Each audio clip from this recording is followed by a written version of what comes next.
I stood in front of the mirror, barely recognizing the woman staring back at me.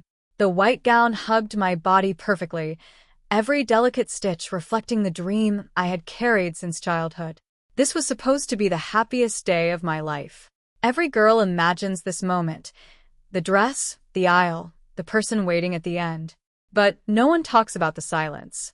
The silence where a father's voice should be. My phone lay on the table beside me. I must have checked it 100 times already. No missed calls. No messages. No sign that he had changed his mind. 3 weeks ago, my father and I had our last conversation. It wasn't even a proper goodbye, just a cold, sharp ending to something that once felt unbreakable. "You're throwing your life away," he had said, his voice steady, but filled with disappointment. "I won't be a part of this mistake." I thought he didn't mean it. I thought he'd cool down. Fathers always come around, right? But now, standing here on my wedding day, the truth settled heavily in my chest. He wasn't coming. Behind me, I heard the soft knock of my best friend Sarah. She stepped in quietly, her eyes lighting up when she saw me. "You look incredible," she whispered, but her smile faded slightly when she noticed my expression. "He's not coming," I said, my voice barely above a whisper. Sarah didn't say anything at first. She just walked over and wrapped her arms around me. And in that moment, the reality hit harder than ever. I wasn't just getting married today.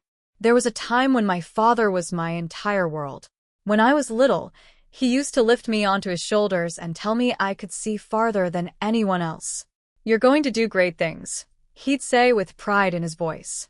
He taught me how to ride a bike, running behind me until I found my balance. I still remember the moment I realized he had let go. I panicked, wobbling for a second before steadying myself. And back then, I believed him completely. He was the man who stayed up late helping me with school projects, the one who cheered the loudest at my achievements.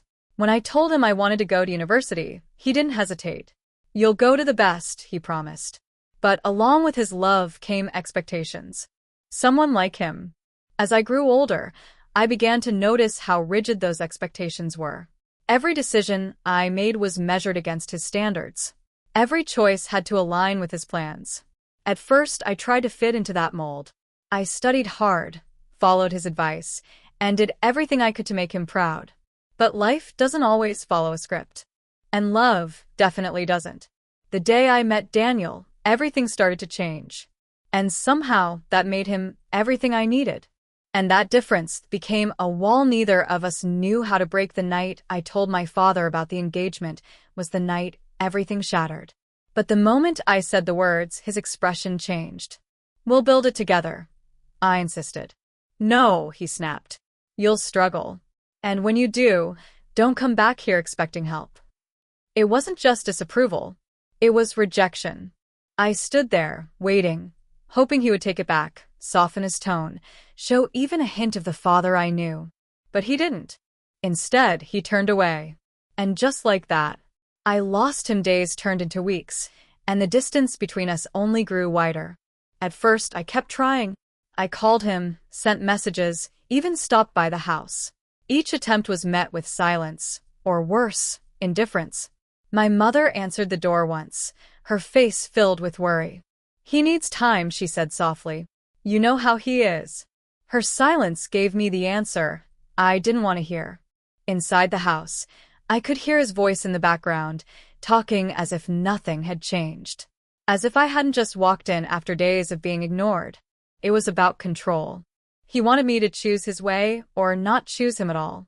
Meanwhile, wedding preparations continued. Invitations were sent, the venue was booked, the dress was ready. Everything was falling into place, except the one thing that mattered most to me. Every decision felt incomplete without him. Late at night, I would sit alone, staring at my phone, wondering if he was thinking about me too. If he missed me. If he regretted what he said. And slowly, painfully, I began to understand something I wasn't ready to accept. He might not come back. Wedding planning was supposed to be exciting. Everyone said it would be one of the happiest times of my life. Choosing flowers, tasting cakes, picking decorations, it should have felt magical. And no matter how perfect the day looked on the outside, there would always be one empty space no one could fill. If there was one person who refused to let me fall apart, it was Sarah. "I don't feel like celebrating," I muttered. Sarah shook her head immediately. No.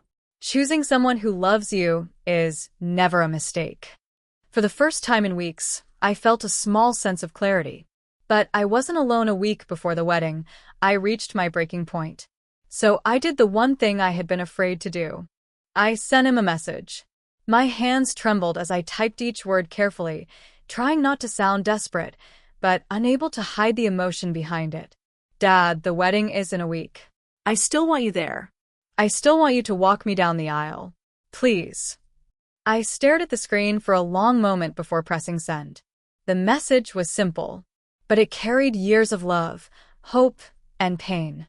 Nothing. I told myself to be patient. Maybe he was busy. Maybe he needed time to think. Then suddenly my phone buzzed. My heart jumped as I looked down. I waited and waited, but no reply came. He had read my message and chosen silence. Tears rolled down my cheeks as I clutched the phone tightly. I sat on the floor of my room, still in my day clothes, surrounded by half-packed wedding items. The silence felt heavier than ever. I tried to stay strong for so long, for Daniel, for the wedding, for myself. But now I couldn't anymore. The tears came all at once. "Why isn't he choosing me?" I whispered into the empty room. And just like that, the tears came again. The next day was the wedding rehearsal. I almost didn't go. But Sarah insisted, practically pulling me out of the house. "You need to face it," she said gently. The venue looked beautiful, even in its unfinished state. Chairs were arranged, the aisle laid out, everything slowly coming together. Everyone paired up for the practice walk. Bridesmaids with groomsmen. Laughter filled the air. I stood at the start of the aisle, alone. The coordinator looked at me expectantly. "And who will be walking you?" My throat tightened. "I don't know yet," I admitted. Someone suggested my uncle. Another mentioned walking alone. But none of it felt right. I took a step forward by myself, trying to imagine how it would feel on the actual day. I would have to face that moment alone. After the rehearsal, the air felt heavier than before. What was once uncertainty was now reality. I might actually walk down the aisle alone. As guests began to leave, my uncle approached me. He placed a gentle hand on my shoulder, his expression soft but cautious. I forced a small smile. "Thank you, that means a lot." And it did, truly. But as kind as his offer was, something inside me resisted it. It wasn't about having someone walk me down the aisle. My father. No matter how much I tried to convince myself otherwise, that empty space couldn't just be filled by anyone, even someone I loved. Later that evening, my mother called. "I heard the rehearsal went well," she said carefully. "It was fine," I replied, though my voice lacked any real emotion. There was a pause. "I sent him a message," I said quietly. He read it. Another pause, longer this time. "I'm sorry," she whispered. But her apology didn't fix anything. Because she wasn't the one I needed it from. People were trying to help, trying to step in.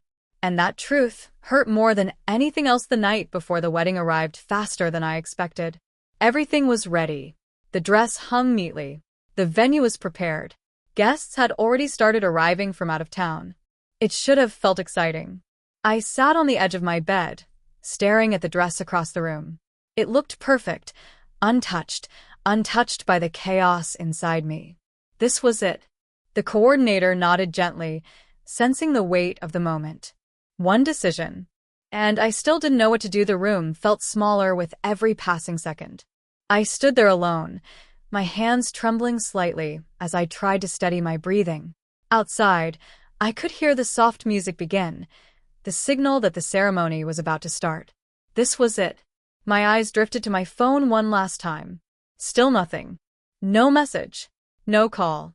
No sign that my father had changed his mind. A quiet ache settled deep in my chest, but it wasn't sharp anymore.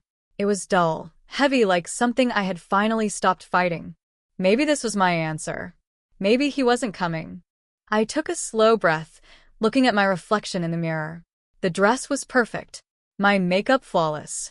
Everything about this moment looked exactly how I had imagined it growing up. Except for one thing. I was alone.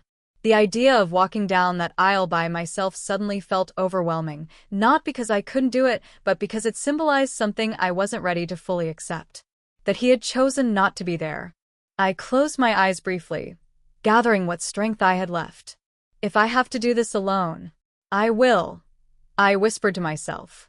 But even as I said it, a small part of me still hoped for something or someone to change this moment. Just as I reached for the door handle, there was a knock. Soft. Hesitant. My heart skipped. For a split second, everything inside me lit up with hope. Could it be him? I turned quickly, my breath catching as I moved toward the door. My hands trembled as I opened it, bracing myself for the possibility I had been waiting for all day. But when the door opened, it wasn't my father.